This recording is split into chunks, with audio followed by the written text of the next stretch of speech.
इस्लामाबादमध्ये सुरू असलेल्या शांती चर्चेतून सगळ्यात मोठी अपडेट येते। अमेरिका आणि इराणमध्ये शांती वार्ता अपयशी ठरली आहे, अयशस्वी ठरली आहे। अमेरिकेचं शिष्टमंडळ परतणार असल्याचं जेडी व्हान्स यांनी सांगितलेलं आहे। 21 तास पाकिस्तानात ही चर्चा सुरू होती, मात्र ही चर्चा निष्फळ ठरल्याचं समोर येत आहे। अमेरिकेचं शिष्टमंडळ ही चर्चा सोडून आता परतणार आहे, असं अमेरिकेचे उपराष्ट्राध्यक्ष जेडी व्हान्स यांनी स्पष्ट केलेलं आहे। इराणला आमच्या अटी मान्य नाहीत, असे जेडी व्हान्स यांनी सांगितलंय।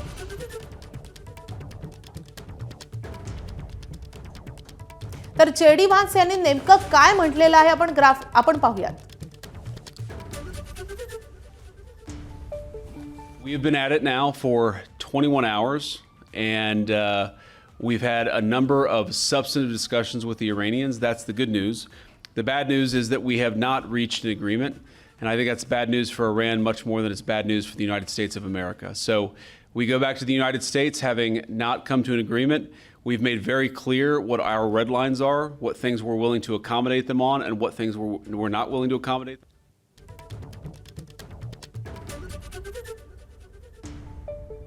We have been at it now for 21 hours, and we've had a number of substantive discussions with the Iranians. That's the good news.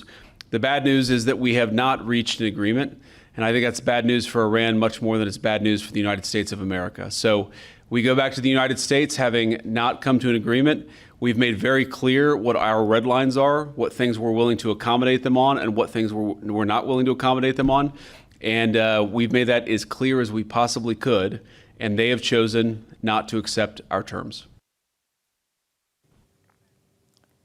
तर जेडी व्हान्स यांनी स्पष्ट केलेलं आहे की ही शांती वार्ता निष्फळ ठरलेली आहे आणि आम्ही अमेरिकेला आता परततो आहोत। आंतरराष्ट्रीय विषयाचे अभ्यासक शैलेंद्र देवळाणकर सर सध्या आपल्या सोबत आहेत। सर, स्वागत आहे तुमचं। जेडी व्हान्स यांनी स्पष्ट केलेलं आहे की चर्चा निष्फळ ठरलेली आहे। खरं तर संपूर्ण जगाचं लक्ष या चर्चेकडे होतं, काहीतरी ठोस यातून बाहेर येईल, सकारात्मक असा निर्णय होईल अशी अपेक्षा होती, मात्र ही अपेक्षा आता फोल ठरलेली आहे। नाही, नक्कीच 21 तासांपासून ह्या चर्चा इस्लामाबादमध्ये चाललेल्या होत्या आणि खुद्द जेडी व्हान्सनी ज्या स्वरूपात आता स्पष्ट केलंय की याच्यातनं कोणत्याही प्रकारचा ॲग्रीमेंट हा झालेला नाहीये, परंतु त्यांनी एक जे वाक्य वापरलं ते फार महत्वपूर्ण आहे की ही आमच्यापेक्षा जास्त वाईट न्यूज ही इराणसाठी आहे। आणि त्यामुळे एक पद्धतीने त्यांनी इराणला इशारा दिलेला आहे, एक पद्धतीने ही धमकीच आहे।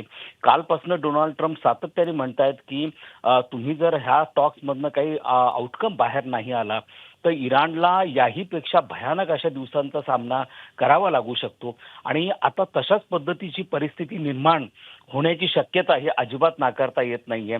महत्त्वाचा मुद्दा असा आहे की ज्या प्रकारच्या टर्म्स आणि कंडिशन या दोन्ही पक्षांकडनं परस्परांच्या पुढे टाकल्या गेल्या होत्या त्या ऍक्सेप्टेबलच नव्हत्या। याचं कारण असं आहे की स्ट्रेट ऑफ हार्मुज ओपन करणं हे इराणसाठी सध्या तरी पॉसिबल नाही आहे। याचं कारण असं आहे की तो त्यांच्याकडचं ब्रह्मास्त्र आहे आणि जोपर्यंत त्यांच्या इतर टर्म्स आणि कंडिशन ऍक्सेप्ट होत नाही, सगळ्यात महत्त्वाचं म्हणजे इराणची गोठवलेली प्रॉपर्टी जी आहे, जवळपास 10 देशांमधली इराणची डॉलरमधली बिलियन डॉलरची प्रॉपर्टी ही जी गोठवली आहे ती पुन्हा एकदा रिलीज करा ही मागणी होती आणि आर्थिक निर्बंध हटवणं, पण आर्थिक निर्बंध हटवण्यासाठी पण अमेरिका कोणत्याही परिस्थितीत तयार नव्हता। मुख्य म्हणजे लेबननचा मुद्दा पुन्हा एकदा आला। ज्या पद्धतीने इस्रायल लेबननवरती अटॅक करतोय, खरं तर तो पुन्हा इराणने टाकलेल्या 10 कंडिशनचा भाग होता, परंतु त्याचे व्हायलेशन होत होतं आणि महत्त्वाचं म्हणजे अमेरिकेने संपूर्ण गाशा हा आखातामधनं गुंडाळावा, त्यांचे बेसेस बंद करावेत अशा स्वरूपाची मागणी देखील इराणकडनं करण्यात आली होती। त्यामुळे स्वाभाविकपणे ते अमेरिकेला ऍक्सेप्ट होणं शक्य नव्हतं आणि अमेरिकेने त्वरित स्टेट ऑफ हार्मुज ओपन करा ही मागणी केलेली होती, ते इराणला ऍक्सेप्ट होणं पॉसिबल नव्हतं। त्यामुळे हे जबरदस्तीने एकत्र आल्यासारखं होतं। डोनाल्ड ट्रम्प यांना याच्यातनं एक्झिट पाहिजे आहे, त्यासाठी काहीतरी तोडगा निघावा म्हणून ते डेस्परेट आहेत, म्हणून हा प्रयत्न केला गेला, मात्र त्याला यश येणं हे अवघड होतं आणि आता भविष्यामध्ये मात्र यातनं काहीतरी भयानक घडण्याची शक्यता नाकारता येत नाही।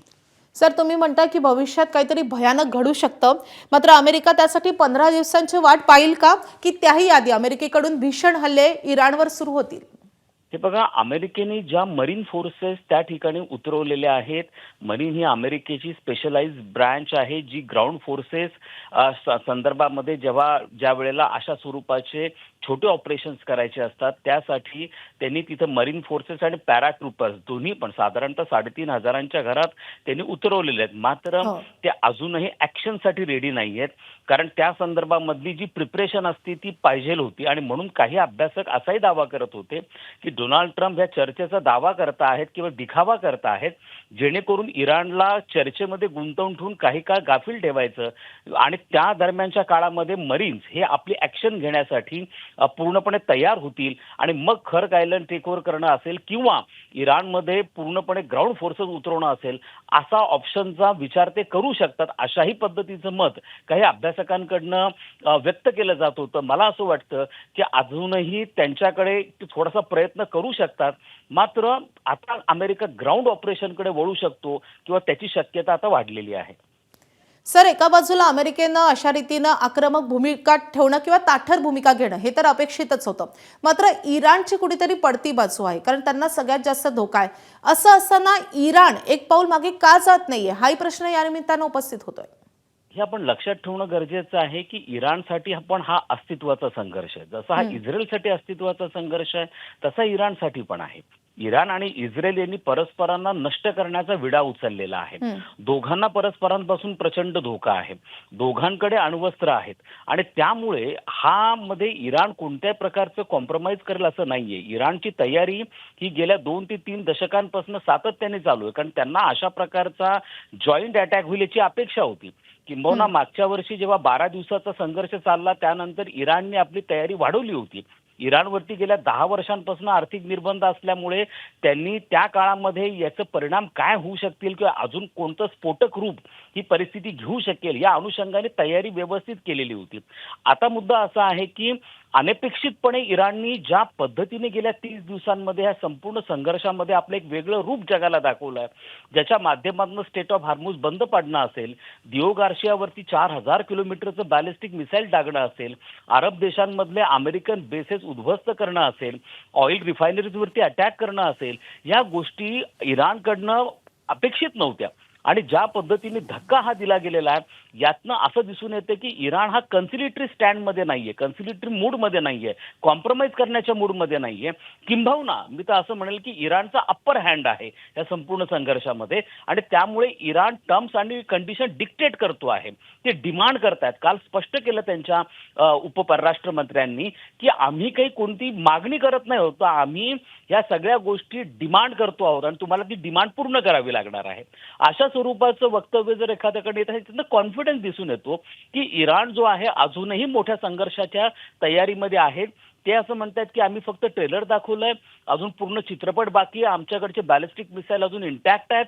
यातनं हे स्पष्ट होतं की इराण अजूनही मोठ्या संघर्षाच्या तयारीसाठी पूर्णपणे तयार आहे किंवा ती तयारी करण्याच्या दृष्टिकोनातनं त्यांची ऑलरेडी रणनीती आखली गेलेली आहे. नक्कीच, आणि त्यामुळे आता अमेरिकेचं आणि इराणचं पुढचं पाऊल नेमकं काय असणार आहे पाहणं तितकंच महत्त्वाचं असणार आहे. सर, या संदर्भात तुमच्याकडून वेळोवेळी आम्ही अपडेट घेत राहू. सध्या धन्यवाद ते सगळं सविस्तर विश्लेषणासाठी. एबीपी माझा, उघडा डोळे बघा नीट.